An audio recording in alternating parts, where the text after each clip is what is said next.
La ligne de chemin de fer de l'ULE est un témoignage à l'abandon d'une époque révolue, marquée par une ambition démesurée. Construite au début du XXe siècle, cette artère vitale reliait jadis la région fertile de l'ULE au port animé de Bumba, sur le fleuve Congo. Pendant des décennies, elle a favorisé les échanges commerciaux, stimulé la croissance économique et connecté des communautés isolées sur de vastes étendues. Les agriculteurs acheminaient leurs récoltes vers les marchés.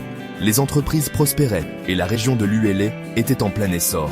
Cependant, le temps et l'abandon ont eu raison de son faste d'antan. Autrefois symbole de progrès, la ligne ferroviaire n'est plus aujourd'hui qu'un vestige du passé.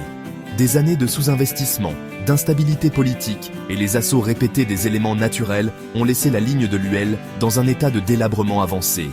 Les voies sont impraticables, les ponts se sont effondrés et les gares sont à l'abandon.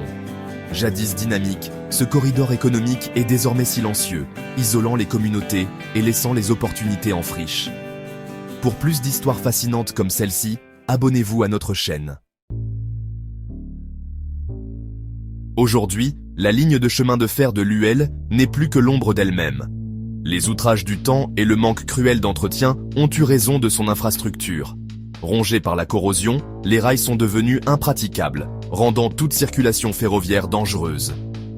Fragilisés par l'érosion et les dégradations, les ponts présentent de sérieux dangers, entravant les transports et isolant davantage les communautés.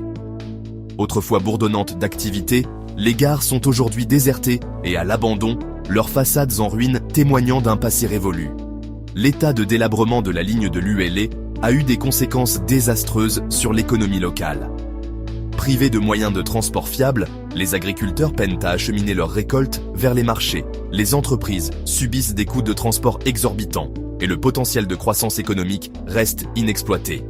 Jadis florissant, le cœur agricole de la région de l'ULE est progressivement coupé du monde, sa population étant privée d'accès aux biens et services essentiels. Pour suivre l'évolution de ce projet ambitieux et soutenir notre cause, abonnez-vous à notre chaîne et activez les notifications. La renaissance de la ligne de chemin de fer de l'ULE requiert un investissement financier conséquent. Le coût de sa réhabilitation, incluant le remplacement des voies endommagées, la reconstruction des ponts et la modernisation des infrastructures, sera substantiel.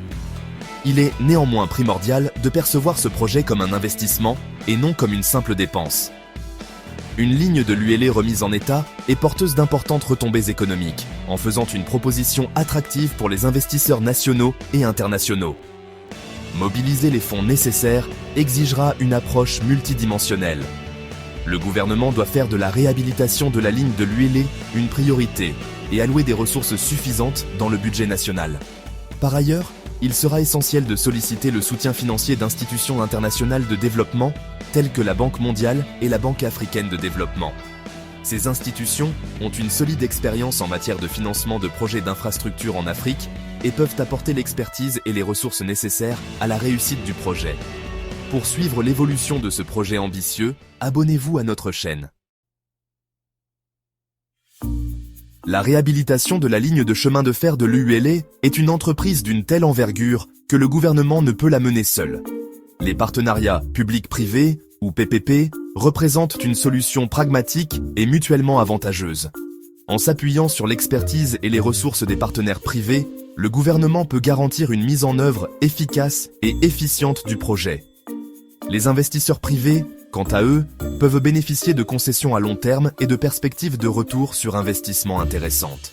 Les PPP peuvent revêtir différentes formes, allant des modèles de construction-exploitation-transfert, où des entreprises privées financent, construisent et exploitent le chemin de fer pendant une période donnée, avant d'en transférer la propriété à l'État, au contrat de concession, où des entreprises privées exploitent et entretiennent le chemin de fer pendant une durée déterminée, en contrepartie de la perception des recettes.